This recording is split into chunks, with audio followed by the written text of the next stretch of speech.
A equipe de formação do PENAIC UFSC dão as boas-vindas às autoridades, aos coordenadores municipais, estadual e a todos presentes. É com muita alegria que damos início ao segundo seminário de formação para coordenadores locais do Pacto Nacional pela Alfabetização na Idade Certa, PENAIC 2014. Este seminário dá continuidade ao curso de 40 horas para coordenadores. Por esse motivo, não teremos a mesa de abertura. Esclarecemos que faremos o credenciamento após o lanche, pois nosso palestrante só tinha agenda para o início das atividades. Iniciaremos os trabalhos com a conferência Problemáticas Educacionais e Cotidiano da e na Escola, com o professor Dr. Adriano Henrique Nuerberg. O professor Adriano faz parte do Departamento de Psicologia da Universidade Federal de Santa Catarina. Atua em projetos de pesquisa e extensão na área da psicologia escolar e educacional e estudos sobre deficiência. Ministra disciplinas, orienta pesquisas e supervisiona estágios nestas áreas na graduação e na pós-graduação. Coordena o grupo de pesquisa Psicologia e Processos Educacionais, vinculado ao Laboratório de Psicologia Escolar e Educacional na UFSC. Professor Adriano, esteja à vontade.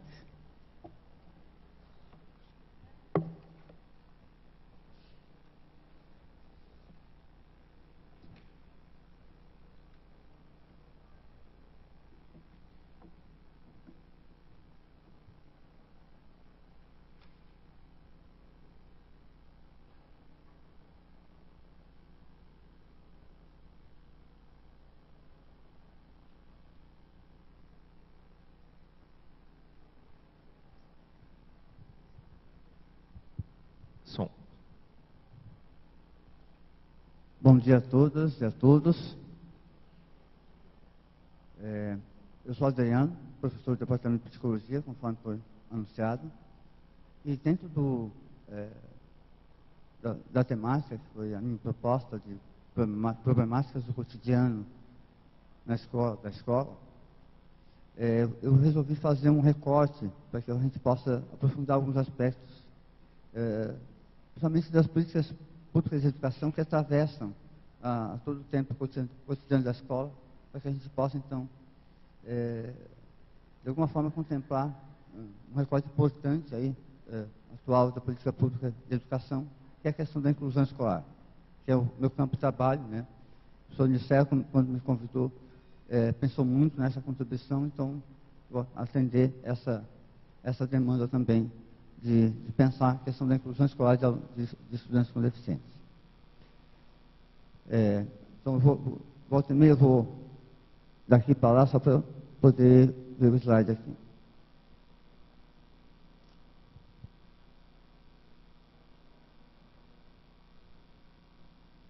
Então, da onde eu falo? Como eu falei, eu trabalho com psicologia, basicamente a área de psicologia educacional. Tenho toda a minha trajetória pautada pela a intervenção e a pesquisa no campo da inclusão escolar da pessoa com deficiência, tanto na educação infantil quanto no ensino fundamental, e mais recentemente, com mais comprometimento, a questão da inclusão dos estudantes com deficiência no ensino superior. Embora, então, tenho essa preocupação em todos os níveis da educação e venho também dividir um pouco dessa experiência com vocês, pensando na questão da inclusão escolar também no âmbito do processo de alfabetização.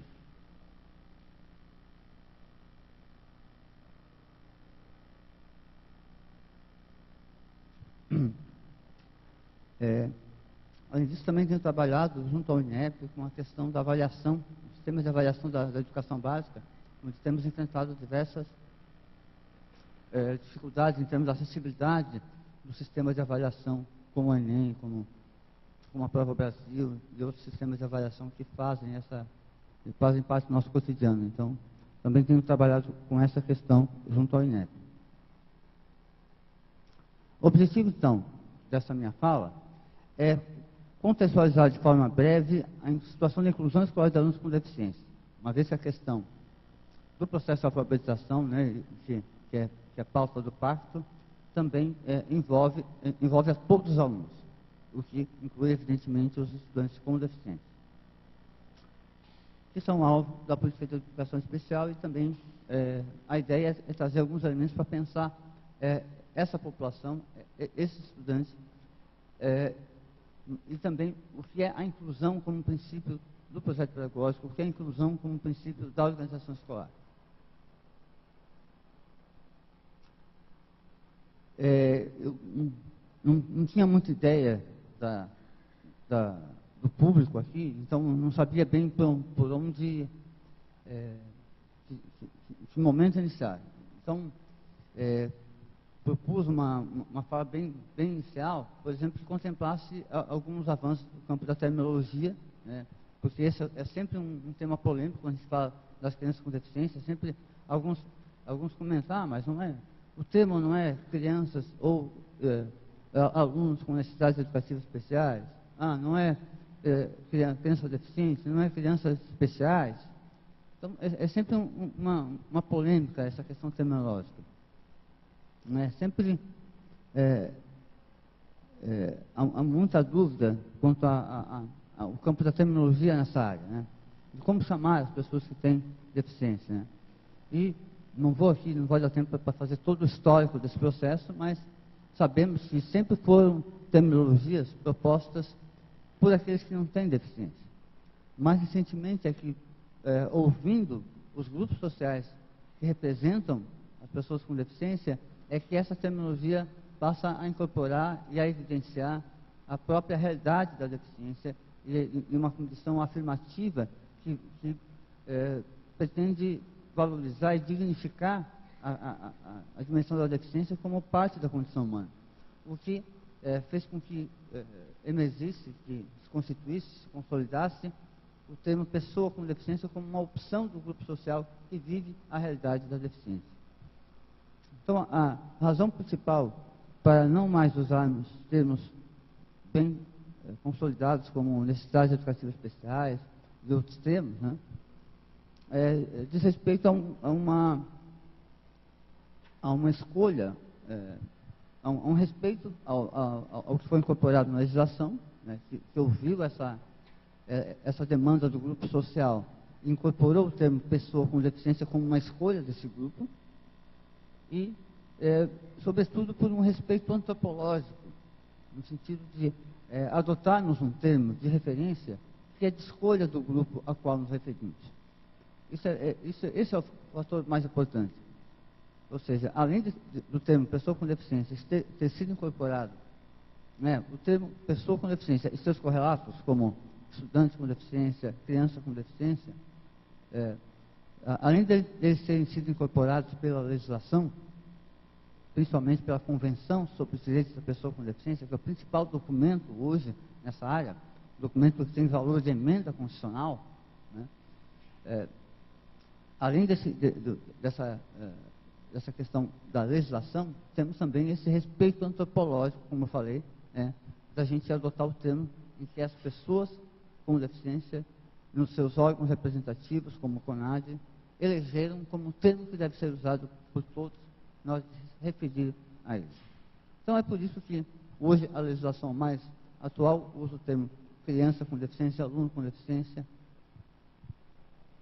e algo que também já atravessa a legislação mais atual, reconhecendo os termos estudantes e aluno com deficiência. No caso da educação infantil, criança com deficiência, né? Embora ainda usamos a questão de necessidades educativas especiais para circunstâncias em que não há um diagnóstico fechado, o que é muito comum no campo da infância, né? Bom, para os que não conhecem bem essa realidade, né, porque vivemos um histórico de segregação que nos fez não ter muito acesso a informações desse grupo social, a população com deficiência, segundo os dados do censo de 2010, tem esse contingente de 45 milhões de pessoas que declaram ter algum tipo de impedimento de natureza física, visual ou intelectual. Cruzando os dados do IBGE com outras informações e contextualizando os próprios dados do IBGE, sabemos que o contingente de pessoas que efetivamente têm uma deficiência é da ordem de 13 milhões de pessoas. Então, as pessoas que reconhecemos como o cego, o cadeirante, estão compondo esse contingente de 13 milhões de pessoas. O que nos importa mais nesse momento, né, dado o recorte que a gente está propondo aqui, é o fato de que a população de crianças e adolescentes, ou seja, a população em idade escolar, que é aquela que nós abrangemos, né, é da ordem de 2 milhões de crianças ou adolescentes com deficiência. Então, quando a gente cruza esses dados com os dados de matrícula do censo escolar, a gente vê que boa parte dessas crianças e adolescentes não está na escola. Porque o número de crianças, o número de matrículas de crianças e adolescentes com deficiência não atinge ainda 1 milhão. Está na ordem lá de 600 a 800 mil matrículas de crianças com deficiência.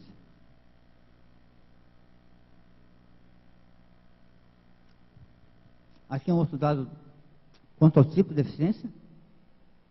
Assusta um pouco quando a gente vê esse dado em relação à deficiência visual, principalmente, né? Parece compondo ali mais da metade do contingente de pessoas com deficiência, mas isso se deve pelas limitações do censo, né? Do censo do IBGE, quando faz esse mapeamento, esse recenseamento, e também acaba identificando o grande déficit de recursos oftalmológicos que o nosso país tem. Então, esse contingente enorme de 35 milhões de pessoas com deficiência visual, no caso, estão ali os cegos, as pessoas com baixa visão, efetivamente, mas estão também as pessoas que, se tivessem acesso a recursos oftalmológicos, não viveriam a deficiência visual.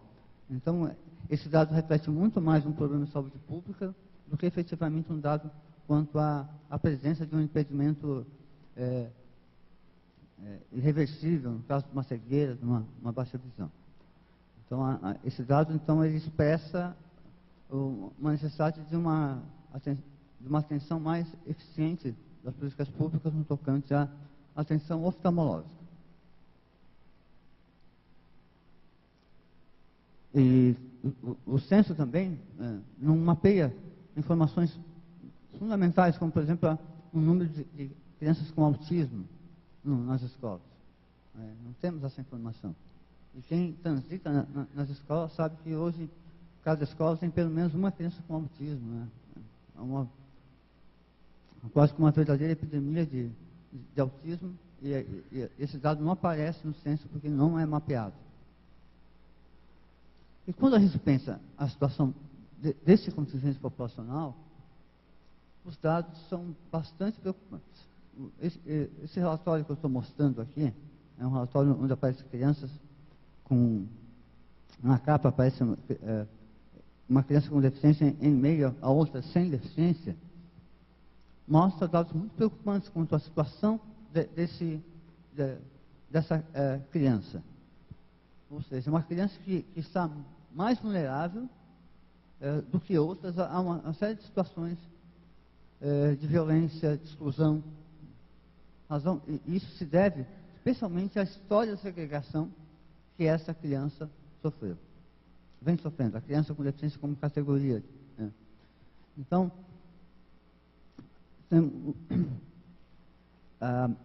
esse relatório do Unicef, né, da ONU, né, tem mostrado uma preocupação, uma situação muito grave da criança. Ou seja, quando você cruza informações, por exemplo, crianças da mesmo contexto, da mesma comunidade, da mesma classe social, compara crianças com deficiência e sem deficiência, você encontra na criança com deficiência uma situação muito mais grave em termos de vulnerabilidade social. E isso se deve, em boa parte, pelo histórico de segregação a que essa criança foi submetida. Então, são crianças mais expostas à negligência, ao preconceito, ao abuso. Quando a gente infere trabalha esses dados, impondo, além dessa categoria de deficiência, a questão de gênero, vemos que as meninas com deficiência são ainda mais vulneráveis que os meninos com deficiência, por exemplo, ao abuso sexual. Então, essa situação da criança com deficiência mostra a relevância de uma política de inclusão que efetivamente considere essa criança como parte do ensino público, como parte da política pública de educação.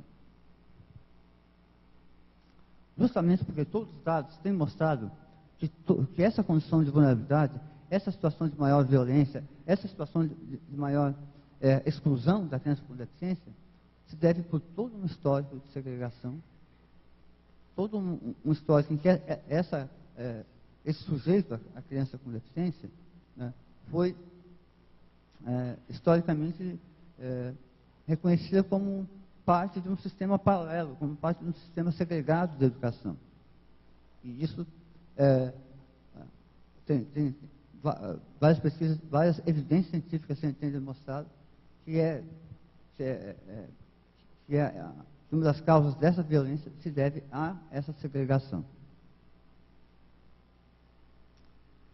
Segregação que impôs em nós, em termos de percepção, em termos de forma de abordar, em termos de crenças a respeito desse público,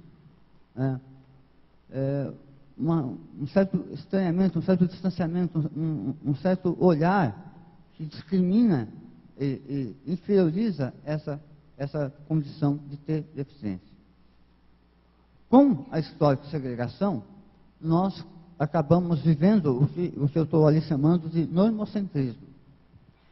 Normocentrismo, só para um neologismo, só para brincar, né, que traz essa ideia de que nós vivemos num mundo, né, majoritariamente construído para quem enxerga, para quem ouve, né, para quem anda, né, com suas próprias pernas, um mundo construído para parte da população, não para toda a população.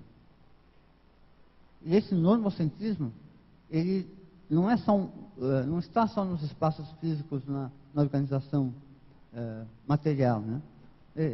Está em nossas crenças, em nossa forma de agir, em nosso comportamento, em nossas crenças, né?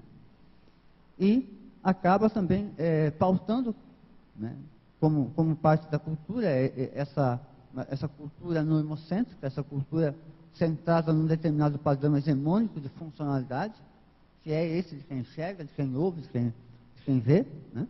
de quem anda e de quem processa as informações do ponto de vista intelectual, né, com rapidez, com eficiência, nos padrões da cultura hegemônica, acaba chegando na escola, né, com uma série de práticas, né, uma série de concepções em torno da estrutura, da organização da escola, muito em função de um determinado ideal, de um determinado padrão de funcionamento, e que nós impomos a todos os alunos. Por exemplo, uma ideia que é bastante forte no contexto educacional, e que se pauta por esses princípios normocêntricos, é um mito de que a homogeneidade das turmas, né, quanto mais homogêneos, quanto mais, vamos dizer assim, nos termos bem comuns, né, da escola, quanto mais o nível, né, quanto maior homogeneidade no nível intelectual das crianças, maior eficiência do professor.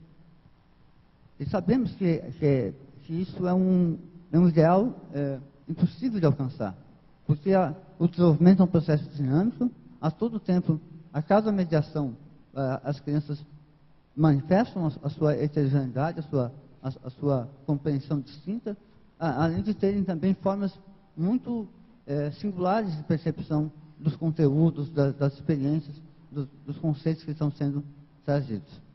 E que talvez o caminho fosse, ao invés de tomar a diversidade como um problema, será, o caminho talvez seja, e acho que tem a ver com esse programa, né, encontrar na diversidade um potencial para a realização da apropriação do conhecimento, apropriação das práticas de alfabetização e tudo mais. Então, um caminho importante para a construção de uma educação inclusiva é a gente enfrentar, superar esse normocentrismo.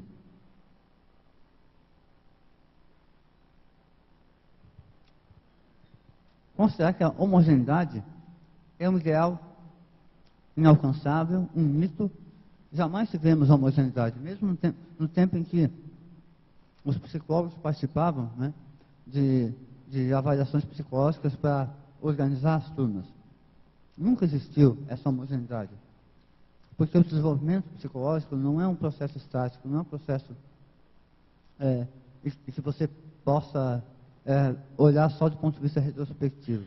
Basta lembrar Vygotsky, que mostrava o quanto considerar apenas essa dimensão do desenvolvimento consolidado, do desenvolvimento efetivo, é extremamente reducionista e não contempla a dinâmica que é o próprio desenvolvimento das funções psicológicas superiores.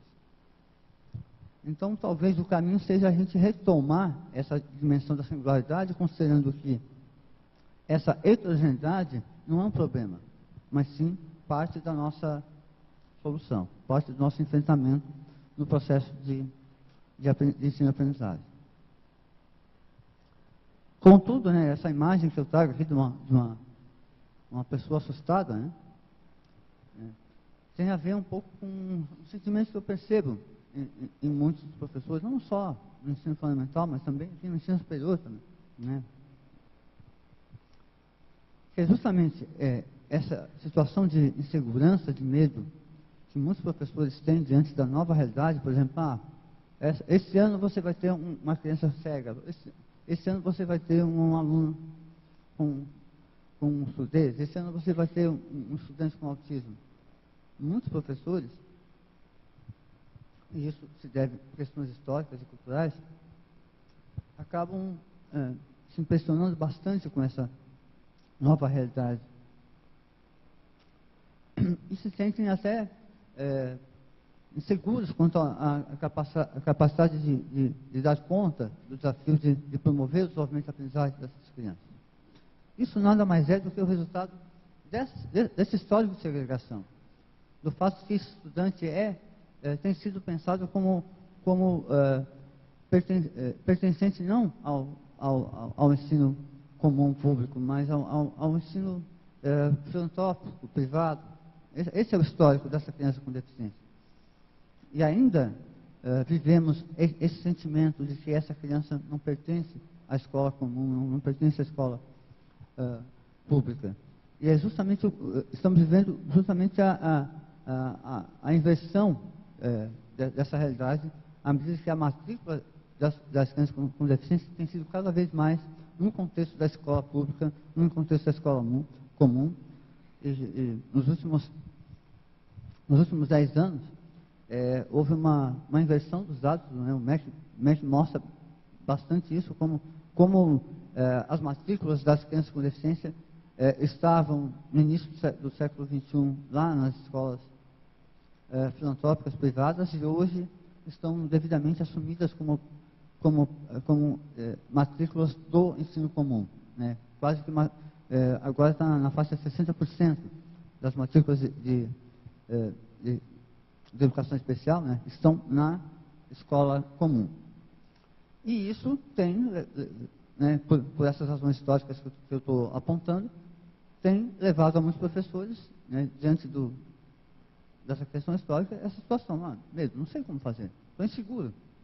Né? Como é que eu lido com uma criança, como é que eu alfabetizo uma criança que não enxerga? Como é que é o braille? Como é que é? Que simbologia é essa? Ou a criança com autismo, né? Como essa criança se alfabetiza se a própria dificuldade de comunicação está evidente? Né? Como dar conta disso? Né? muito desses sentimentos, né, minha proposta é contextualizar esse sentimento, né, se deve justamente ao fato dessa criança ser, em função desse histórico de segregação, eu estou ressaltando isso, ela ser reduzida à condição de deficiência. Ela é uma criança da mesma idade, ela é uma criança, na maior parte das vezes, com interesses comuns às demais crianças, e nós acabamos reduzindo ela à cegueira, à surdez, e perdendo essa relação de identidade com as demais crianças. E muitas vezes se vê, não, mas só o especialista que vai saber dar conta dessa criança. Esse conceito, né, só o especialista vai saber dar conta do processo de ensino-aprendizagem, também se deve a essa redução da criança com deficiência àquele impedimento de natureza física, intelectual ou sensorial. O especialista tem uma outra função nesse contexto, né? O especialista principalmente nas propostas de educação colaborativa, tem um outro papel aqui, né? Muito mais no sentido de subsidiar alguns encaminhamentos, de atuar no planejamento do professor, mas não de se adonar ou de ser o único capaz de promover o ensino e aprendizagem dessa criança. Então, chama atenção para esse impacto subjetivo que a questão da inclusão tem gerado em muitos professores, em seu contexto, em sua gênese histórica, né? Ou seja, no momento que nós vivemos, esse sentimento só existe, né, porque, efetivamente, essa criança foi considerada como fora do ambiente do ensino comum e agora tem o seu direito reconhecido de conviver com as crianças conviver com seus pares, né, conviver com as crianças da mesma comunidade, da mesma geração.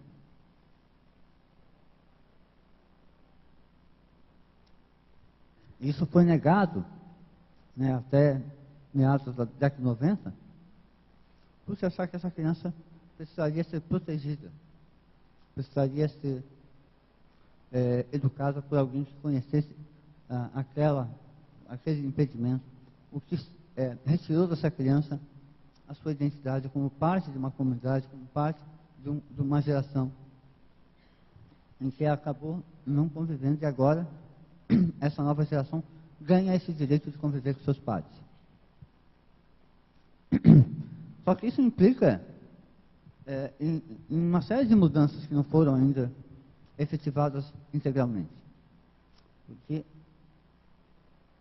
à medida que esses novos discursos, essas novas perspectivas em torno da criança com deficiência adentraram na escola, passaram a fazer parte da política pública de atenção à criança com deficiência, novos desafios também se propuseram. Ou seja, quando o discurso sobre a criança com deficiência passou de um discurso meramente técnico, focado no impedimento, para um discurso focado nos direitos humanos, no reconhecimento dessa criança como uma criança, né, ou dessa pessoa com deficiência como uma pessoa, né, a sociedade foi desafiada a reestruturar, a enfrentar a sua organização social e cultural, que ainda e tem sido historicamente constituída por uma determinada funcionalidade, por uma forma de ser, por uma realidade de quem não vive a deficiência. E quando os direitos humanos trazem essa questão, não se trata apenas de novas leis, e essas leis são importantes, né? Novas leis vieram com a própria, por exemplo, com a nossa própria Constituição de 88, bastante avançada em relação aos países quanto aos direitos das pessoas com deficiência. Mas eu estou chamando a atenção não apenas para o aspecto legal dessas transformações, mas para o aspecto ético. E quando eu falo do aspecto ético, é algo que também nem sempre está contemplado no contexto da escola. Porque a gente, com a inclusão escolar, com a questão da inclusão, não estamos só pensando o acesso à matrícula, não estamos só pensando o acesso a tecnologias assistivas e a um especialista que dá conta dos encaminhamentos pedagógicos da criança com deficiência. Estamos pensando numa outra diretriz ética. Isso que talvez precisa ser aprofundado quando falamos em inclusão. Ou seja, quando falamos em ética, falamos por exemplo, em como vamos conviver nessa sociedade. Ou seja, que tipo de proposta, que tipo de relacionamento, que tipo de convivência vamos ter. E a escola como um microcosmo disso. Um microcosmo de viver essa outra ética de convivência, essa outra forma de considerar o outro. Né? Isso aqui não está muito claro, porque é o que deveria estar à frente de todo o processo de inclusão. Ou seja, como queremos conviver? Daí, então, pensarmos uma série de encaminhamentos do ponto de vista da organização escolar, do currículo e tudo mais.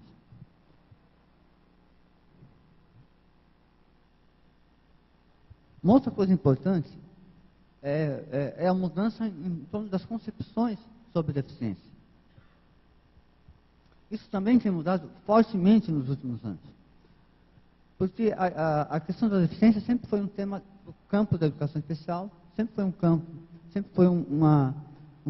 tema do campo biomédico, né, especialmente do campo biomédico, e hoje novas perspectivas fundamentam as políticas públicas ligadas a essa área.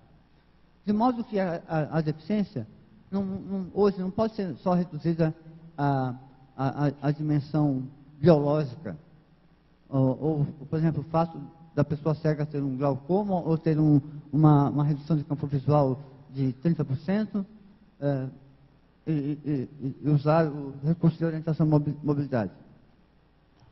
Não se trata só de olhar para a dimensão biomédica ou para a dimensão tão valorizada e importante da educação especial, que é os recursos pedagógicos para promover o ensino-aprendizagem do sujeito. Um novo discurso que adentra essa política pública e redimensiona o olhar do que deve ser transformado nesse contexto, do que precisamos mudar, ele tem a ver com o modelo social da deficiência, que é um modelo cunhado, especialmente em países de língua inglesa, construído por teóricos que vivem a deficiência, né? Pessoas que vivem a deficiência, e que, numa espécie de revolução conceitual, redefiniram o que é a deficiência como uma experiência, como uma forma de viver, como um estilo de vida, não apenas não como um desvio, não como algo que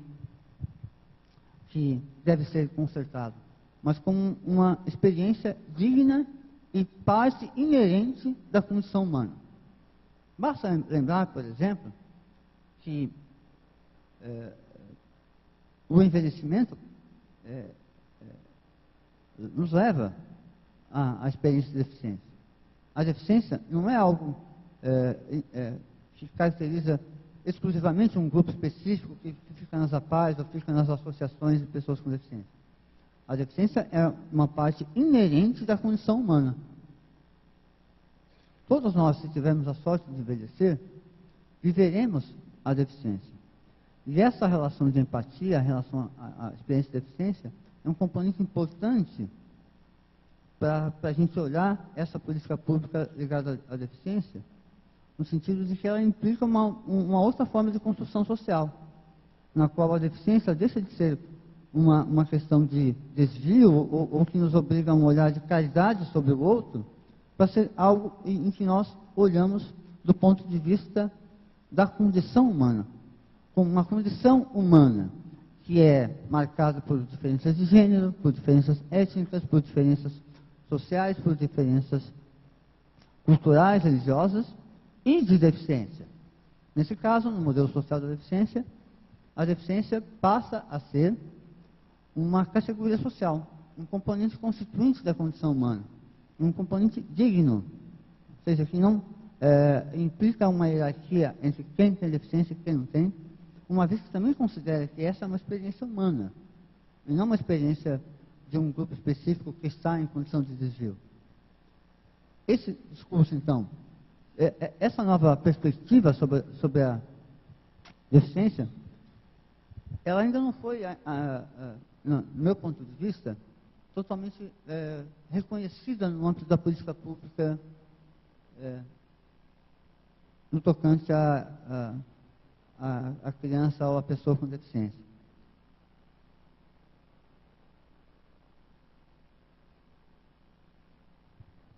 Ou seja, vocês podem, por exemplo, ler os documentos que organizam as políticas públicas de educação especial na perspectiva de educação inclusiva. Vocês podem ler a convenção, podem ler os documentos que regem, por exemplo, a política de inclusão da pessoa com deficiência no ensino superior. E, aos poucos, esse modelo foi se infiltrando como uma referência, uma vez que é uma tendência internacional. E à medida que o nosso país assina declarações, se compromete com tendências também, por meio desses documentos e convenções internacionais, se coloca também, vai incorporando na política, nos documentos, essa perspectiva em torno da deficiência. Então, o modelo social da deficiência, vocês vejam a situação, né? Vejam como a deficiência passa a ser definida. Né? A deficiência é uma forma de opressão, né? Ou seja, não é só uma característica biológica. É algo que, por alguém possuir algum impedimento, numa sociedade que não contempla a variação corporal humana, uma sociedade construída para quem enxerga, para quem ouve, para quem vê, né? para quem anda, etc.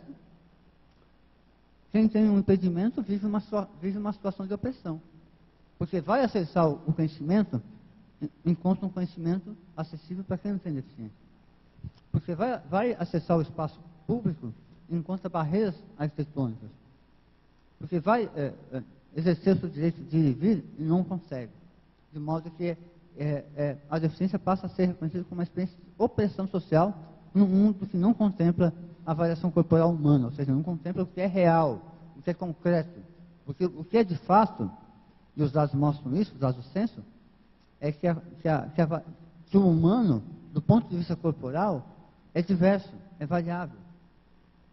Só que o ambiente, a cultura, as formas o modo como as pessoas se comunicam e que a informação se propaga, não contempla essa variação. De modo que viver com algum tipo de impedimento constitui, numa sociedade como essa, uma experiência de opressão. Então, a deficiência é uma forma de opressão que envolve a imposição de restrições sociais de atividade em pessoas com impedimentos, né? Impedimento é a lesão, né? E o enfraquecimento socialmente engendrado, né? O normocentrismo que eu falei, de seu bem-estar psicoemocional. Talvez alguns de vocês já tenham ouvido falar da Convenção sobre os Direitos da Pessoa com Deficiência, a Convenção da ONU. Hoje, o principal documento que rege a política pública para a pessoa com deficiência e que está lá, por exemplo, na política educacional, né? Nas conferências e tudo mais. Que vai definir pessoas com deficiência, e há um correlato disso na política de educação especial, como aquelas que têm um impedimento, né, a lesão física, intelectual, sensorial, aos quais, em interação com diversas barreiras, ou seja, em interação, podem obstruir sua participação plena e efetiva na sociedade. Vejam a dimensão relacional desse conceito.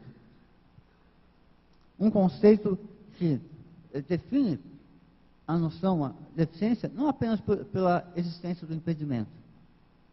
Não é apenas o fato de você ter uma lesão medular que te constitui uma pessoa com deficiência.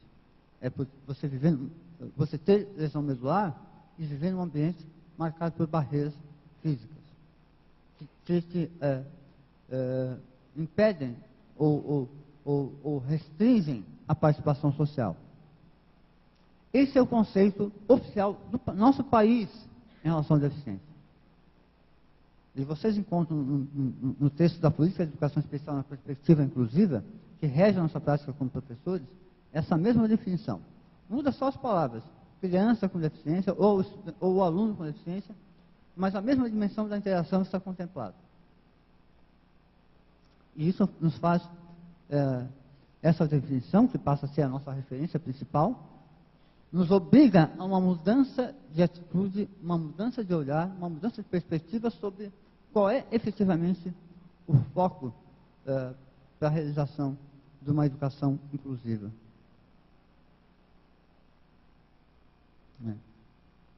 Aí só os dados que eu já havia falado, né?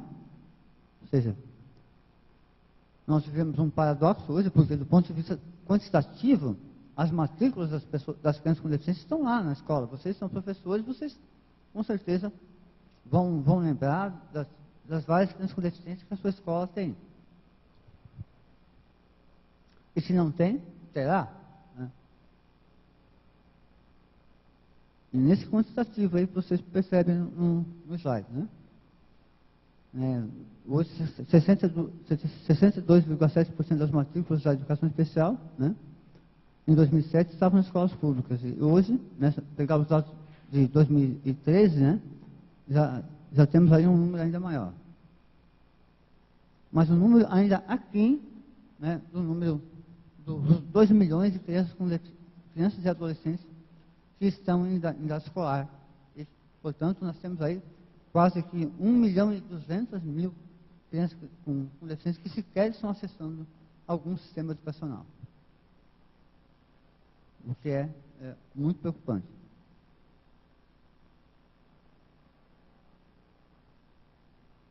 Então, quando falamos em mudança de enfoque, é um enfoque que exige que olhemos para as barreiras. Barreiras essas que têm sua gênese num mundo construído sob a ótica normocêntrica, né? Vamos dizer assim. Que barreiras são essas, né? São barreiras arquitetônicas, comunicacionais, informacionais, metodológicas, instrumentais, programáticas e, claro, as atitudinais. Não vou me alongar muito em cada uma dessas barreiras, porque vocês já têm conhecimento delas, né? As barreiras arquitetônicas. Aqui em Florianópolis nós temos uma situação até bastante avançada quando comparamos com outros contextos, né? Mais de 60% das escolas aqui já têm algumas adequações em acessibilidade. Nunca plenamente, porque sempre falta alguma atenção à norma, mas nossas escolas aqui já têm uma adequação maior do que outros contextos quanto à acessibilidade física, arquitetônica. Né? Além das barreiras arquitetônicas, nós precisamos eliminar as barreiras comunicacionais. E, de modo geral, as pessoas lembram, quando falamos em barreiras comunicacionais, as pessoas lembram dos intérpretes, lembram dos surdos que vivem efetivamente barreiras comunicacionais muito grandes no mundo ouvintista, né, como dizem os estudos surdos. Né? Ou seja, num mundo que a forma de comunicação hegemônica é a oral, no nosso caso, o português, né? Quem se comunica com a Libras vive uma experiência de opressão, vive barreiras comunicacionais que precisam ser eliminadas com a presença do intérprete, no caso português, mas também outras condições, outros tipos de impedimentos, né, também levam a barreiras comunicacionais num ambiente que não contempla essa variação. Como, por exemplo, os alunos com paralisia cerebral, que podem se comunicar por meio de tecnologias de comunicação suplementar, alternativa, ou mesmo crianças com autismo. Muitas vezes não são lembradas, não se acha que crianças com autismo vivam barreiras comunicacionais, mas vivem sim, porque muitas crianças com essa condição se beneficiam muito quando nós mudamos nossa forma de apresentar consignas, apresentar orientações. Por exemplo, quando de alguma forma somos capazes de... evitamos informações muito vagas, muito amplas, e somos mais precisos e objetivos na comunicação, muitas crianças com autismo, mesmo as crianças não verbais, por exemplo, se beneficiam dessa comunicação mais adequada ao seu funcionamento psicológico. Então, dentre os desafios que precisamos desenvolver para construir a educação inclusiva, temos a remoção das barreiras arquitetônicas, a remoção das barreiras comunicacionais e, em sequência, as barreiras metodológicas, né? Nossas formas de ensinar, que são muito pautadas por um funcionamento prototípico, né, típico da criança que ouve, que enxerga. E como contemplar nessa metodologia formas mais flexíveis, né? E às vezes essa flexibilidade nem é algo muito complexo, né? Algo que precisa de grandes recursos ou grandes conhecimentos sobre a deficiência. Estou lembrando de uma situação, por exemplo, de um professor de biologia que queria apresentar ao seu estudante o cromossomo, né? Um estudante cego. Ah, mas como é que eu vou mostrar para ele como é que é um cromossomo? Porque o meu slide está tudo no slide, eu não sei como apresentar um cromossomo para o... Ele pediu lá para o nosso setor a aquisição de um cromossomo, de uma maquete de cromossomo. Mas aí eu peguei lá 2 folhas de papel, amassei, fiz lá o xizinho do cromossomo e disse, está aqui o cromossomo, professor. O professor tinha essa ideia de uma coisa muito complexa, muito elaborada, que precisava... Não, o conceito, a elaboração do conceito não demanda tanto, né? Às vezes coisas que você desenha na mão, para uma criança cega, já ajudam ela a entender o conceito que você está ensinando.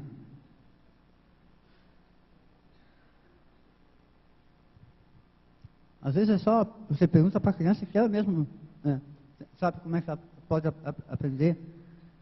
Ou você observa com suporte com o professor de educação especial como é feito e já incorpora, não demanda o conhecimento, uma especialização em deficiência visual para dar conta disso. As barreiras instrumentais também, né? Os nossos recursos materiais, os nossos recursos tecnológicos, os nossos recursos específicos podem ajudar muito nesse momento, né? No uso do computador, no uso de suportes para mobilidade, de comunicação. Ali você tem um mapa mundi em alto relevo. Precisamos também desse suporte material para que possamos ter facilitado o nosso processo de ensinar e aprender na construção de uma educação inclusiva.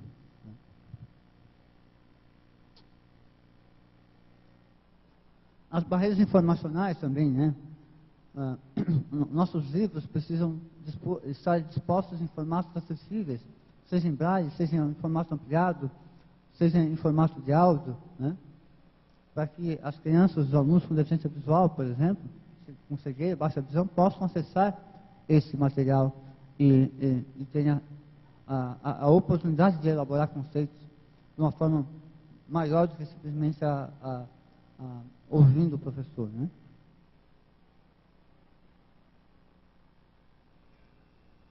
E especialmente as barreiras atitudinais, né? Que são esses preconceitos, por exemplo, o descrédito em relação à capacidade de ensinar da criança com deficiência, né? O que vem muito, porque a nossa geração, né, não conviveu fortemente com pessoas com deficiência. Só alguns de vocês que têm parentes, pessoas, ou tiveram alguma inserção na educação especial, pouco convivemos com essa realidade porque a geração de pessoas que hoje na nossa idade tem deficiência, né, muito provavelmente não conviveu com a gente na escola, o que já não acontece nessa geração que vem aí. Então nós, em função desse histórico, sempre colocamos esses sujeitos como uma alteridade radical, como outros que não temos uma relação de identidade. O que, na verdade, se dilui ao primeiro contato, né? Quando você conhece uma pessoa com deficiência, você vê que é uma pessoa comum, né? Não aquele mito que se constrói em torno dela, né? Do cego, que é um místico, do surdo, que não sei o quê. Então, essas barreiras atitudinais são essas ideias, essas crenças que foram produzidas em função da segregação, que reduziram as pessoas com deficiência à noção de incapacidade e constituíram, assim, um descrédito em relação a elas. Sabemos que, se forem dadas as oportunidades, se tiverem recursos específicos e se tivermos a capacidade de flexibilizar o currículo, considerando essa variação, as crianças aprendem e avançam e ainda nos tornam melhores professores, né? Uma vez que fazem com que né, essa experiência nos faz mais capazes de usar todo o nosso potencial de didático, todo o nosso potencial de ensinar numa amplitude maior de possibilidades, né?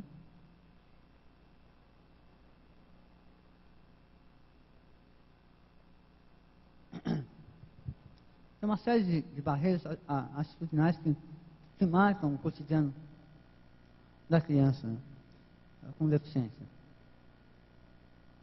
A ideia, por exemplo, que a presença de uma criança com deficiência ameaça o aprendizado das outras crianças, por exemplo, isso é um grande equívoco que reduz aquela criança à incapacidade, é o que a gente chama de um contágio osmótico, né? Como se aquela dificuldade fosse contagiar as outras crianças. Não é verdade, né? As crianças com deficiência as pesquisas têm mostrado o quanto a inclusão escolar promove o desenvolvimento e aprendizado dessas crianças e o quanto a criança sem deficiência desenvolve uma série de atitudes de solidariedade, de comunicação e de convivência, né? Que até então a nossa geração, por exemplo, não teve a oportunidade de aprender. Outras ideias, por exemplo, um outro preconceito é a ideia de achar que toda criança aprende do mesmo jeito, né? Porque toda criança com deficiência visual aprende só daquela maneira. Não, é uma criança singular, como qualquer outra. Então, alguns recursos podem ser os mesmos, né? O braille, a ampliação, mas o modo de elaborar, as experiências que a criança traz são distintas. Então, as barreiras atitudinais, eu diria que são as principais até. Por trás de todas as outras, se inscrevem as barreiras atitudinais, como a fonte, como a base de todo o universo de barreiras que prejudicam bastante no momento histórico atual a participação e o aprendizado da criança com deficiência na escola. Para isso precisaríamos trabalhar muito mais, né? Só essa parte aqui levaria aí mais algumas horas para a gente trabalhar, porque são inúmeras barreiras, inúmeras crenças sobre a criança com deficiência que dificultam bastante ao educador a realização do seu trabalho, do seu ofício, de ensinar, seu comprometimento com aquela criança.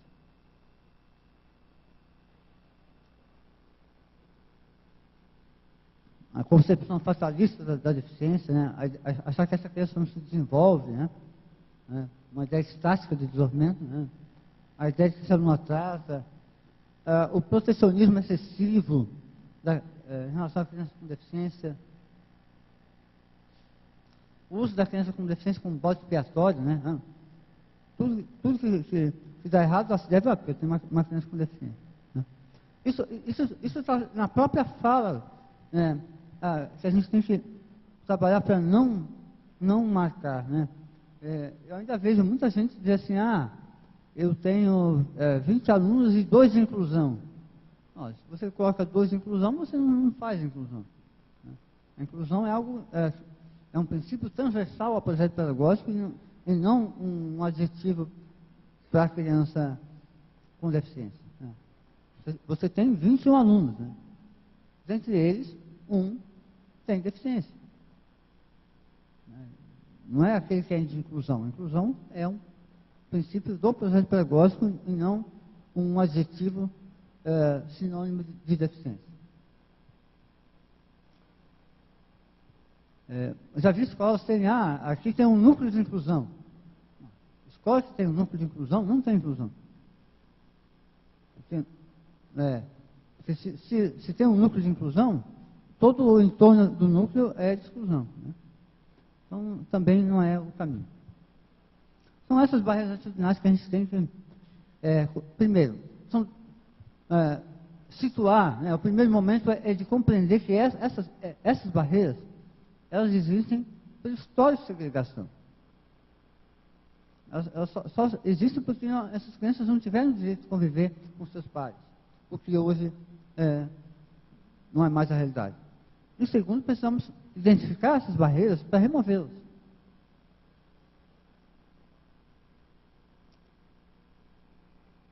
Ali eu falava de que, mesmo, por exemplo, uma das ações principais para efetivar a política de inclusão é a contratação de professores, né, o auxiliar de classe, o segundo professor.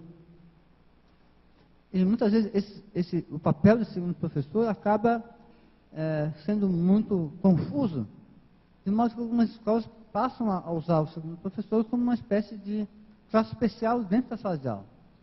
Também não é o caminho, né? Constituir uma classe especial dentro da sala de aula acaba sendo uma forma de reinventar a segregação. Então também não é o caminho. E eu estou chamando novamente aqui o relatório da ONU sobre a criança com deficiência, que mostra justamente que as experiências, né, os contextos em que a inclusão tem dado certo, tem mostrado que tem encontrado resultados muito interessantes em termos de diminuição da violência, da vulnerabilidade dessa criança. Então, só isso já valoriza a importância da inclusão, ou seja, como algo que cria um ambiente mais eficaz no combate à vulnerabilidade dessa criança com deficiência. Então, isso é uma questão bem importante também, ou seja, que as abordagens inclusivas, né, têm representado uma conquista muito grande para essa criança que passa a estar em uma condição de menor vulnerabilidade em relação à exclusão, à violência, ao abuso.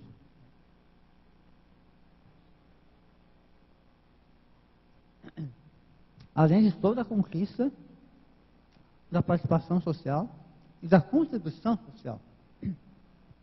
Porque vocês podem ter certeza que, à medida que nós formos enfrentando a atual realidade difícil da inclusão escolar, porque o que a gente tem é um professor ainda carente de recursos, tanto pessoais quanto técnicos, para dar conta da inclusão.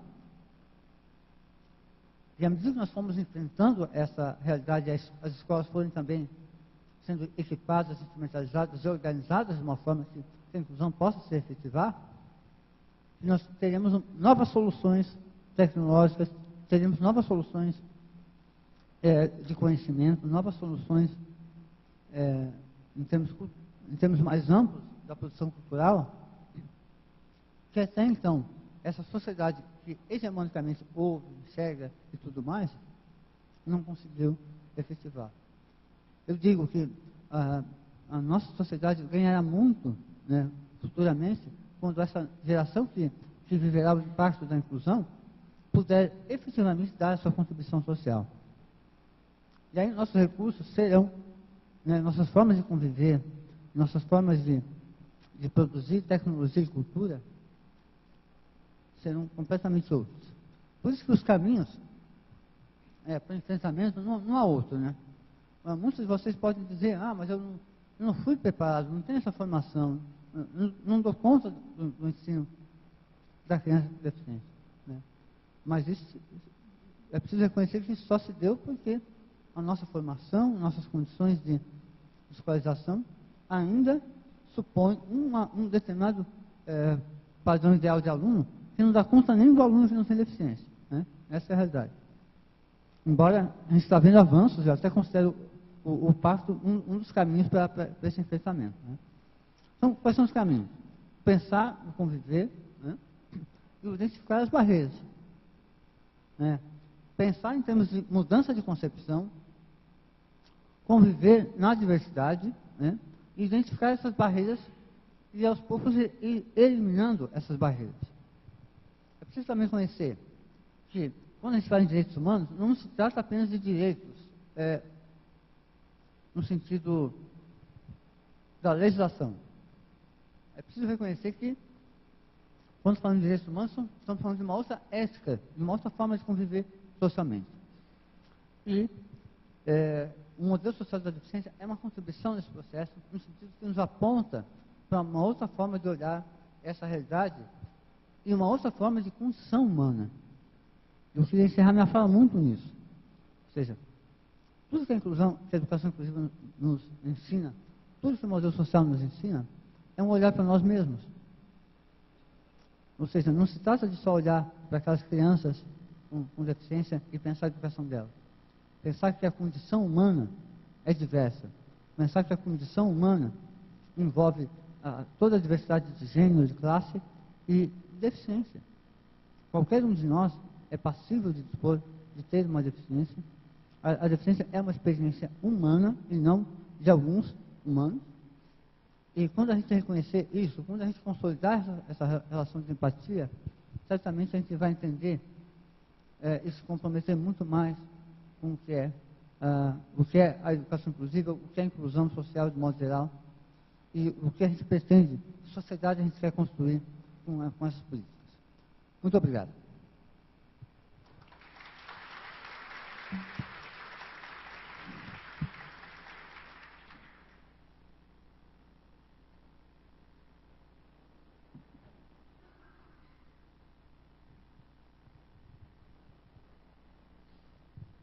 Bom dia, gente. Acho que foi muito, não é, interessante. Foi ótima essa palestra do professor Adriano, né? Eu acho que ele tocou em pontos extremamente importantes para todos nós. Começando pela terminologia, porque toda a terminologia que nós usamos, toda a expressão, ela tem por trás conceitos, concepções, né? E quando ele começa falando, então, como tratar essa experiência, né? Como nos dirigir às pessoas que têm experiências que não são as nossas, da normalização, como o Adriano colocou, né? As pessoas, as crianças com deficiência. E por aí ele foi traçando essa perspectiva, esse caminho da importância das políticas públicas, da importância de eliminarmos as barreiras e vermos nessas experiências diversas a potencialização para a apropriação do conhecimento. Obrigada, Adriano, foi muito bom mesmo. Mas antes ainda da gente fazer o agradecimento final ao Adriano, eu perguntaria que tempo tu tens para a gente estabelecer aqui para o diálogo. Quanto? Uns 15 minutos. Ótimo. Então, abrimos então para perguntas, não é, de vocês sobre essa temática.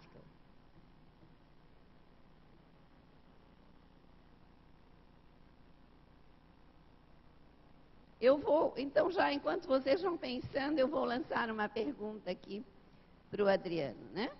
O Adriano fez conosco essa reflexão bastante importante de encontrar na diversidade um potencial para a apropriação do conhecimento. E aí ele fala na questão da proposta ética da igualdade e da justiça, para normatizando aí sim o nosso fazer pedagógico, né? Orientando o nosso fazer pedagógico. E tu falas na questão da eliminação das barreiras e principalmente das barreiras atitudinais, que é o que nos levam na escola a trabalhar com essas crianças que têm essas experiências, né? Como tu apontarias, Adriano, como assim, elementos importantes, questões importantes para o trabalho do alfabetizador que tem na sua classe crianças com deficiência?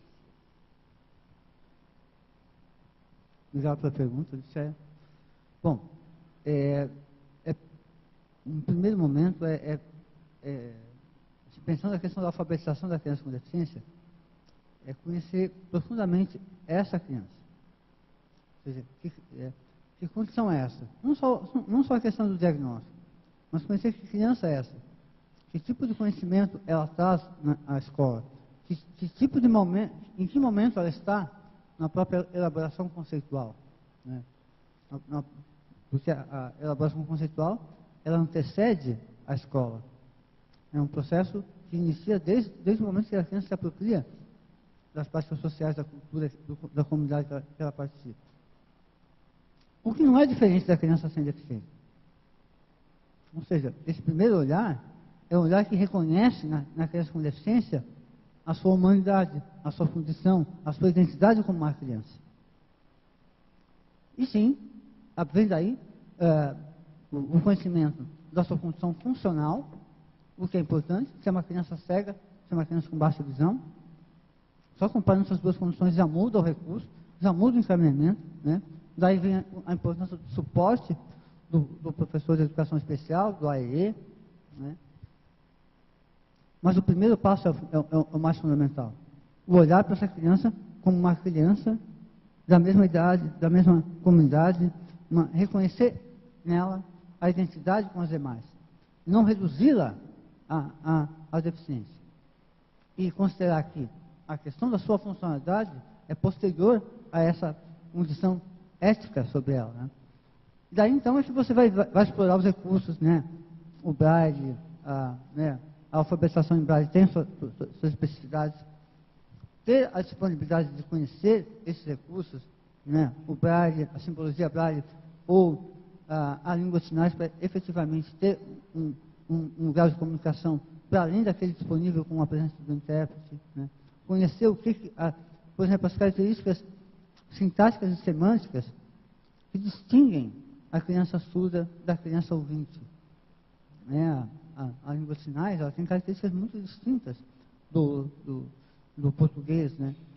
Se o professor conhece as características sintáticas, né, estruturais, e compreende por que há determinadas formas da criança iniciar a alfabetização na criança surda, implicam, por exemplo, inversões, em omissões de artigos, você tem mais condições de compreender o que efetivamente é um erro e o que efetivamente é uma condição estrutural devida à condição de ter acesso prioritariamente a uma língua com uma outra estrutura. Né? E o que conhecer o processo de uma alfabetização bilíngue que pauta a política de educação na surdez. No caso de outras condições, como a questão do autismo, né, tem alguns recursos especiais que facilitam muito. Né? As crianças com autismo, de modo geral, são muito visuais. Né? Então, você, por exemplo, ter o apoio na alfabetização do material dourado, de outros recursos que ajudam a dar maior concretude ao processo de alfabetização, é muito interessante. Né? Reconhecer na criança com autismo essa funcionalidade distinta, sem considerá-la algo necessariamente uma barreira no processo de alfabetização. O fato dessa criança não olhar para você a todo tempo, ou não responder da mesma forma que as crianças sem autismo, não quer dizer que ela não esteja acompanhando a sua instrução, a sua orientação, a sua condução no processo de alfabetização. Entender que essa forma de funcionar não nega à criança o acesso à alfabetização, mas é preciso caminhos distintos de pensar essa mesma aquisição dessa importante habilidade cultural que é aprender a ler e escrever, né, o letramento. O que deve ser colocado desde a educação infantil, né, não apenas no início a partir de 6 anos. Né. Então, para cada uma dessas condições, cegueira, surdez, vão haver algumas especificidades, mas tudo parte, ressalto, do reconhecimento da identidade dessa criança como um sujeito de direitos e como alguém que é parte dessa mesma geração e que tem uma relação de identidade com as demais da mesma geração. Vamos ver. Alguém agora tem uma questão? A professora ali? Pode.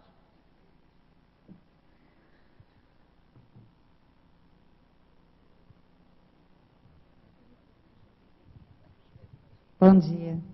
Professor, uma pergunta bem prática e uma outra segunda. Primeiro, elogiar sua fala, gostei bastante. Blumenau tem uma trajetória bastante significativa em termos de trabalho, né, em relação a pessoas com deficiência. Mas, engatinhando ainda como todos, né? Então, a pergunta básica seria, tenho lido alguns estudos em relação ao glúten e a restrição do glúten a pessoas com autismo, e mais recentemente estudos que apontam a influência do glúten no TDAH e na hiperatividade, né? Então, se o senhor tem alguma coisa a comentar sobre isso. E também, se tem alguma experiência exitosa, tenho certeza que tem, na sua atuação na educação infantil, ensino fundamental, de iniciativas que têm contribuído para que a gente saia desse estado, né, do normocentrismo. Obrigada. A primeira? A segunda. Experiências exitosas na sua trajetória que nos ilustrem de que forma a gente poderia também sair dessa condição, né, do normocentrismo dentro da educação infantil, ensino fundamental, nas classes de alfabetização, porque eu acho que isso está também no ensino superior, na pós-graduação, em todos os níveis de ensino. Blumenau. Irene Blumenau. Obrigado, Irene. Então, vou responder a primeira pergunta, né? A questão do glúten, da caseína, né, tem sido muito pesquisado hoje em dia. Basicamente, para quem não ouviu falar, né, um dos caminhos para o tratamento do autismo tem sido chamado de protocolo biomédico. Esse protocolo biomédico compreende um conjunto de ações do ponto de vista da intervenção médica e nutricional, que envolve, por exemplo, o suporte de alguns suplementos que ativam o desenvolvimento neurológico, como ômega, como triptofano e outros elementos. E a retirada do glúten e da caseína tem se encontrado evidências do quanto ela está relacionada com alguns comportamentos do autismo, né? O fato do glúten, por exemplo, em crianças que têm problemas metabólicos, basicamente o aumento das vilosidades intestinais, que faz com que essas substâncias sejam absorvidas pelo intestino de uma forma diferente da criança que não tem esse problema. De modo que essas substâncias, uma vez sendo absorvidas de uma forma quase que bruta, né, vão para o sistema nervoso central e causam alguns efeitos. O primeiro efeito é o efeito opiáceo, né? Ou seja, o glúten causa um efeito opiáceo que gera na criança uma espécie de desprendimento do contexto, né? Então, efeito opiáceo, né? Vocês sabem, opiáceo é um efeito, vamos dizer assim, como é que eu posso falar? A coisa do... Não é bem tranquilizante, mas é assim, de distração, de desdobramento do foco, né? E aí a criança pode ter a sua capacidade de participação na atividade, de envolvimento maior e também um maior isolamento social, né? E a caseína do leite, né, da mesma forma, pode causar comprometimentos neurológicos. De modo que há alguns estudos que têm mostrado evidências, são estudos assim, que ainda não constituem um corpo de evidências, ou seja, não foram feitas ainda meta-análises que comprovaram a relação direta disso com o autismo. Mas tem estudos que, com uma amostra de 30 a 40 crianças, têm demonstrado a relação de alguns comportamentos do autismo e do TDAH também, que apareceu agora mais recentemente, com essas substâncias. Então, tem sido visto não a questão que a retirada do glúten e da caseína vai curar o autismo, mas que daria uma melhor qualidade de vida e participação, uma diminuição do isolamento social, uma maior capacidade de engajamento social por parte da criança. Então, ressalto, há evidências, há estudos que apontam para isso, são estudos clínicos com amostras pequenas, de 30% a 40%, mas ainda não temos corpo de evidências que nos permitam, por exemplo, sugerir a incorporação desse tipo de protocolo no serviço público. Não temos ainda essa... E talvez isso demore a vir, porque envolveria estudos randomizados e controlados, e é muito difícil fazer isso no tocante a uma alimentação de uma criança, né? É uma forma de configuração difícil do estudo científico, então isso vai demorar um pouco para se comprovar efetivamente, né? Mas há indícios, né? Só vou acabar a segunda pergunta, né? Quanto a experiências exitosas, assim, eu não diria para você, assim, Irene, que é uma escola inclusiva. Eu agora tenho visto experiências inclusivas, práticas inclusivas. Às vezes uma mesma professora tem um dia uma prática, promover uma super participação, e no outro dia a coisa não foi bem assim.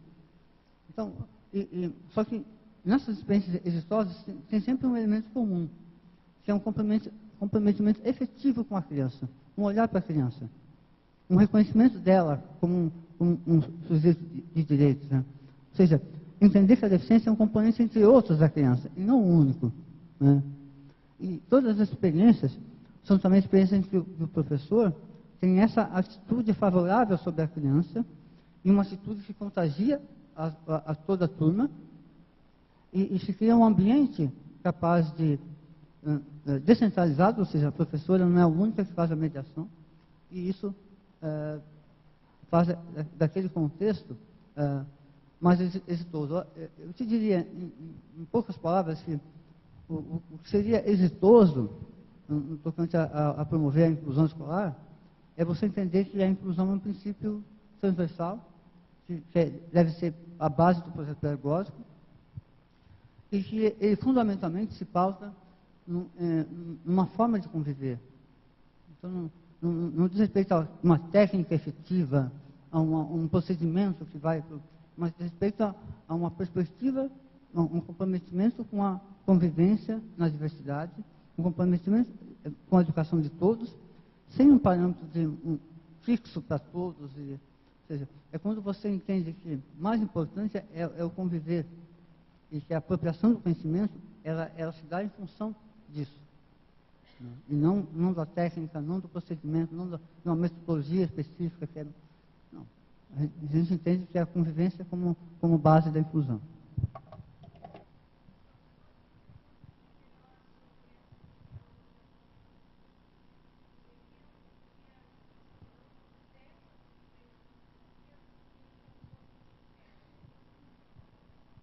Eu não sou médico, tá, gente? Eu sou psicólogo.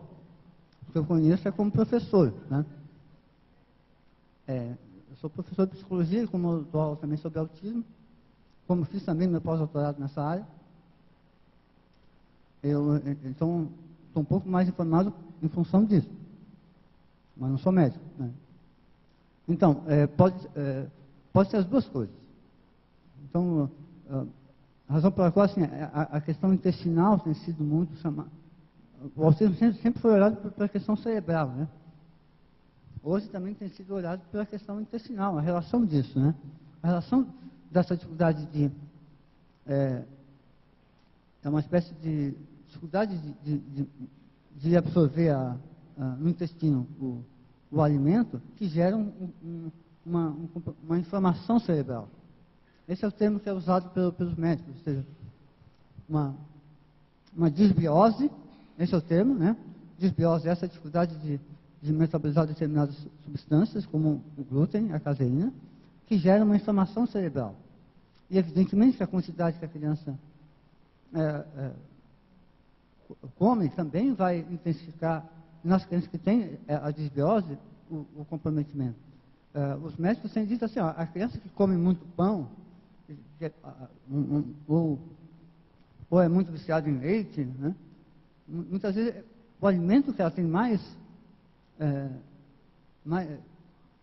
consome tem relação, e que ela mais quer consumir, tem relação com algumas características do quadro, não com o quadro total, né?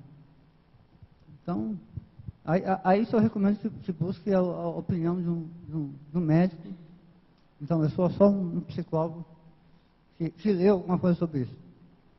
Nós poderíamos ficar aqui o dia todo fazendo perguntas ao Adriano, né? Mas aí está o tempo se esgotando. Mas antes de o Adriano ir embora, eu gostaria que rapidamente o Adriano tocasse numa questão que tem nos preocupado muito, que é a questão da medicalização na escola. Eu vou te relatar, reportar um diálogo que eu tive com uma professora, em que eu perguntei para ela, mas como no terceiro ano ainda tem crianças que não sabem ler e escrever? Ela disse, aí ela me respondeu, são algumas crianças que nós na escola estamos há 1 ano esperando por um diagnóstico da equipe multidisciplinar.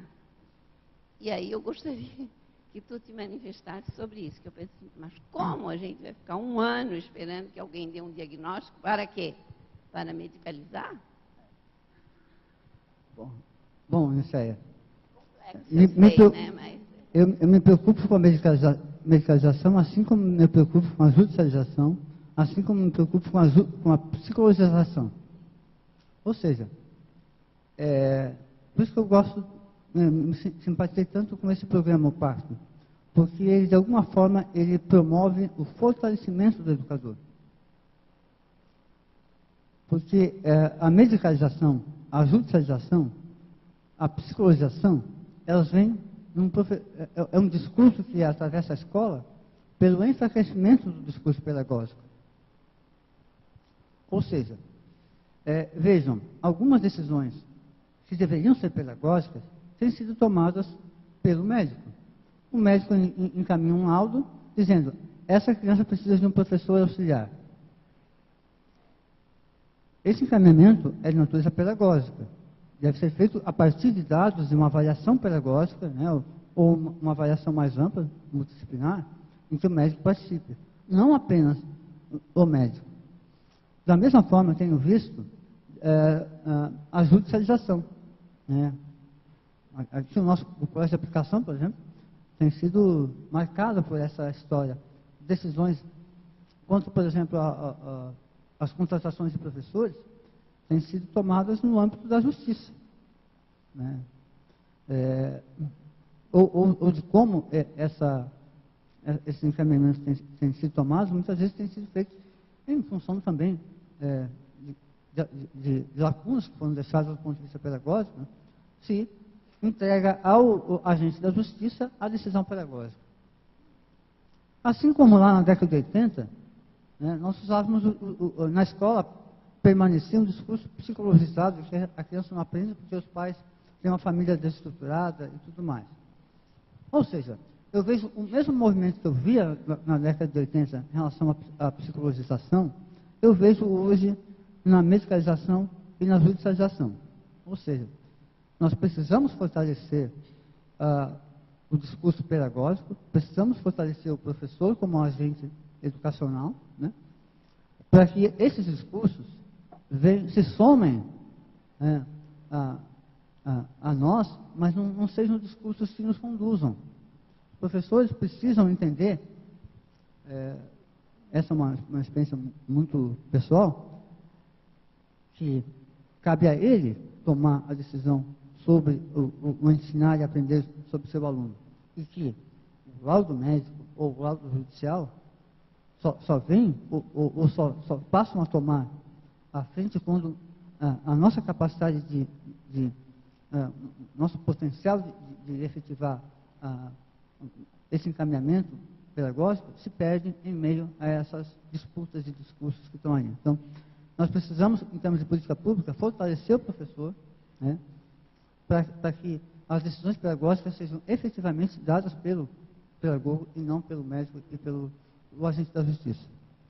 Olha, isso é uma coisa, o Adriano traz muito importante, né? Nós temos tido essa oportunidade de, no desenvolvimento do pacto, de fortalecer, não é, o professor, o pedagógico, não? E que essas outras áreas venham somar ao nosso trabalho e não estejam à frente do trabalho do professor, do pedagógico, né?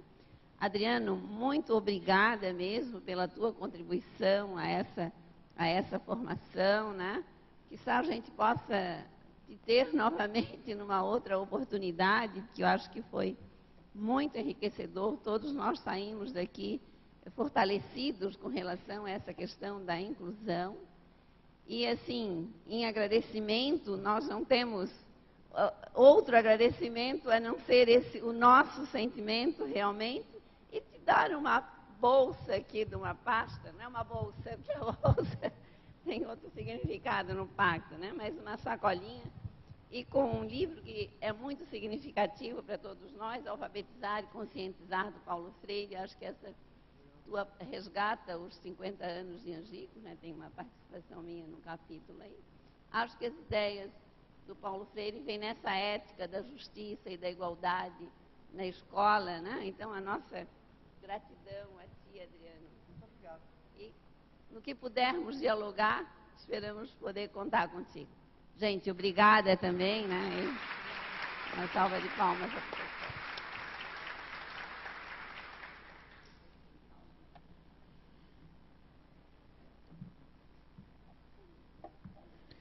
É sempre muito bom a gente escutar alguém falando um pouco sobre as nossas crianças, sobre a escola e sobre a necessidade que nós temos que olhar para todos iguais, né? Isso acho que é a grande lição que a gente leva sempre de algumas falas que nós pensamos, né, sobre a inclusão. Então, todos somos iguais e todas as crianças podem aprender. E isso foi o nosso compromisso nesse pacto. Todas as crianças vão aprender a ler e a escrever até o 3º ano, ou até 8 anos de idade. Então, gente, só para nós darmos a continuidade, alguns avisos. No credenciamento, as letras, elas estão pelos municípios. Então, vocês procuram a letra do município de vocês. Nas paredes, nós temos a senha da internet. Ainda, todos os períodos, vocês vão ter que assinar a presença. Então, as meninas vão estar sempre lá na frente, com a presença no início dos períodos. E os problemas individuais, que não são muitos, porque esse ano nós estamos muito mais tranquilos, né? Nós, enquanto universidade, vocês, enquanto municípios, o Estado, esse ano a gente já teve um grande aprendizado, né? Então, mas ainda a gente tem alguns problemas individuais, e aí vocês vão nos procurando que a gente vai ajudar. Uma coisa que nós estamos muito preocupados ainda no sistema é o número de professores alfabetizadores que não preencheram aquela aba com dados de turma, de alunos, lá desde março. Isso a gente tem muita gente, nós estamos pedindo sempre para os orientadores e vamos pedir para vocês também. Muita gente com a média 10 e não recebeu nenhuma bolsa ainda, professor alfabetizador, porque não respondeu a aba, não preencheu lá embaixo o termo de compromisso onde tem que clicar. Outros que disseram que já estão recebendo bolsa. Lá em março, no termo de compromisso, colocaram lá, recebe bolsa, colocaram que recebiam, como se a bolsa fosse do pacto. Então, isso está trancando. Tem que ir lá novamente no cadastro e tirar, né, tirar aquele clique lá de recebe bolsa, porque a gente tem um número muito grande de alfabetizadores.